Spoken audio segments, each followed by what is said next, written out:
Ahoj všichni, moje jméno je Lukáš, vítejte na kanálu Top Army Shopu. Dneska vás provedu představením značky Keith Titanium. Jdeme na to.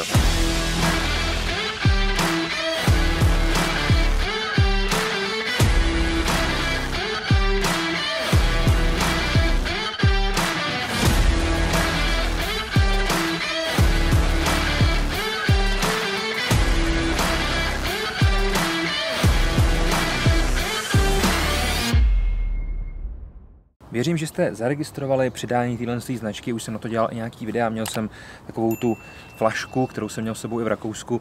Ty věci jsou opravdu velmi dobrý. Je pravda, že jsou trošku dražší, pro někoho možná trošku víc dražší, ale věřte mi, že tu svoji cenu dokážou vrátit zpátky těma svýma dovednostma, vlastnostma a tím, co vám nabídnou. Pojďme začít tím, že si povíme pár slov o té značce jako takový. Ta značka byla založena roku 2001, ale bylo to s úplně jiným účelem. Nezačali hnedka dělat takovýhle pěkný titanové věci, oni dělali vysokorychlostní lisovací formy.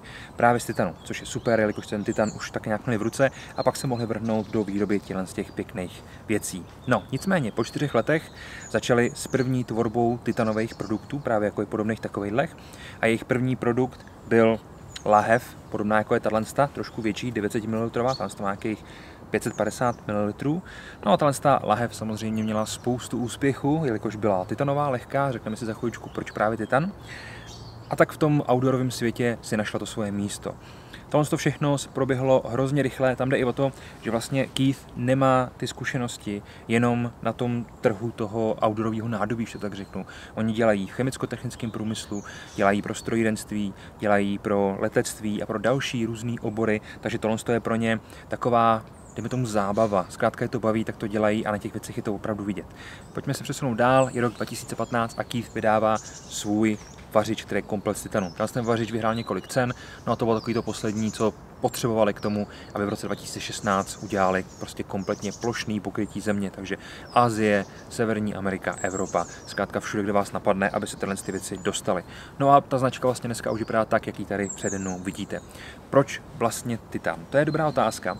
Titan za mě je skvělý materiál, je lehký, je velmi odolný a zároveň, co je super, tak není vůbec toxický. Takže vy si v ní můžete klidně převařit, si můžete vzít ten hrnek a v tom hrnku si můžete převařit vodu, aby jste zkrátka z toho dostali nějaký ty mikroorganismy a podobné věci a ten hrnek to zvládne. Právě to jsou všechno ty výhody toho titanu. On je samozřejmě velmi drahý, když to porovnáte třeba s nějakým Duralem nebo s něčím takovým, tak ten titan je násobně dražší, taky proto ty věci jsou taky násobně dražší než třeba nějaký jiný věci. Nicméně, jak říkám, je to i super, co se týče nějaký tepelné odolnosti, takže velmi nízký i velmi vysoký teploty to zvládá úplně v pohodě, nějaká vrubová odolnost, navíc odolnost vůči korozi, šíření bakterií v tomto materiálu vlastně vůbec nehrozí a taky to vypadá fakt pěkně. Nevím jak vám, ale mně se tyhle věci opravdu hrozně líbí, jelikož zkrátka je to trošku něco jiného, ten materiál působí jinak a ono zvednout konvičku, která má objem nějakých 500 ml, něco takového, dokonce 1 litr, a aby vážila možná, no, nechci typovat, to se potom podíváme, ale je opravdu velmi lehká, to je zkrátka super. Co se týče jejich produktů, dají se rozdělit na 4 základní řady. První řada hydratace, druhá řada vaření, třetí řada nějaké jídelní potřeby a čtvrtá řada potom jsou doplňky. Pojďme začít hezky postupně a podíváme se na tu hydrataci jako takovou. Tady už jsem měl, představoval jsem 3 láhve, dokonce 4, byly to 2 tyhle klasické sportovní láhve a k tomu ještě vlastně ta čutura a navíc taková ta placatka, malinká rostomilá, kam si můžete dát nějaký svůj oblíbený drink. Tyhle věci, jak jsem říkal, můžeme si třeba vytáhnout tu 12 stovku. Líbí se mi, že k tomu dostanete takovýhle obal. Sám jsem nevěděl úplně, k čemu bych ho používal, pak zjistíte, že si to hodíte jenom v pohodě přes rameno a můžete s tím kamkoliv dojít, což je paráda, jelikož nemusíte vždycky tahat velký batoh. A jak jsem říkal, ty věci jsou opravdu moc pěkně udělané, designově, skvěle vytvořený. Víčka se silikonovým vnitřkem, samozřejmě, aby to neprotýkalo. Ale co je super opravdu, tak je ta hmotnost nízká. To je opravdu paráda. Ty flašky jsou v několika různých provedeních a máme tady potom i, jak jsem říkal, tu čuturu, v který si právě můžeme převařit vodu a máme tam součástí toho i takový ten malý rendlík na hořefíčku. Budete mít video, když jsem ho dělal, tak se na to můžete podívat.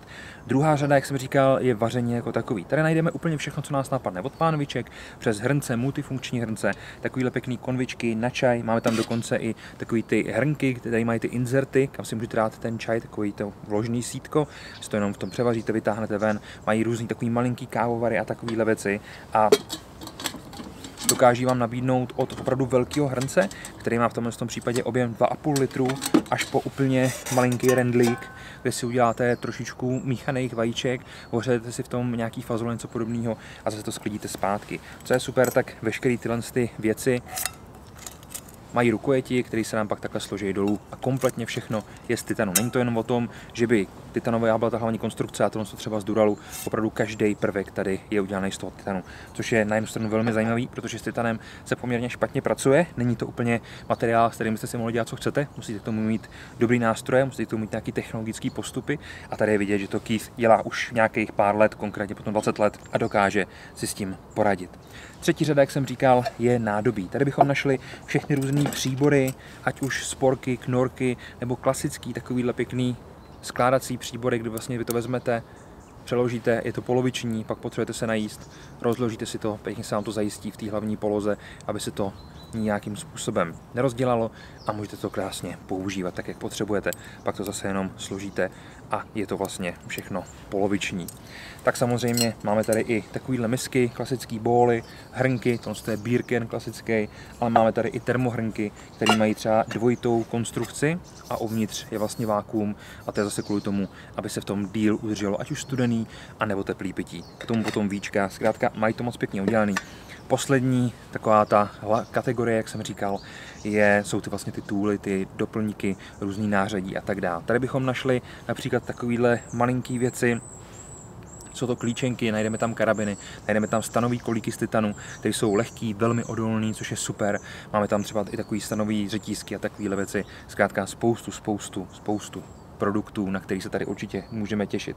Přátelé, my to začneme pomaličku zpracovávat, vždycky vám budeme dávkovat nějak ty videa na ty různé věci. Samozřejmě máme i nějaké věci na zkoušku, takže tady můžete čekat nějaké recenze a všechno to, na co jste od nás zvyklí. Kdyby vás zaujalo cokoliv od společnosti Keith, o věcech, kterých jsem mluvil, budete mít dole v popisku vždycky odkaz a budete tam mít i odkaz na kompletně celou kategorii tohle z toho krásného outdoorového vybavení. Přátelé, mějte se krásně, děkuji moc za vaši pozornost, tohle bylo představení společnosti Keith Titanium na kanále Topper Shopu. Tak někdy příště. Ahoj.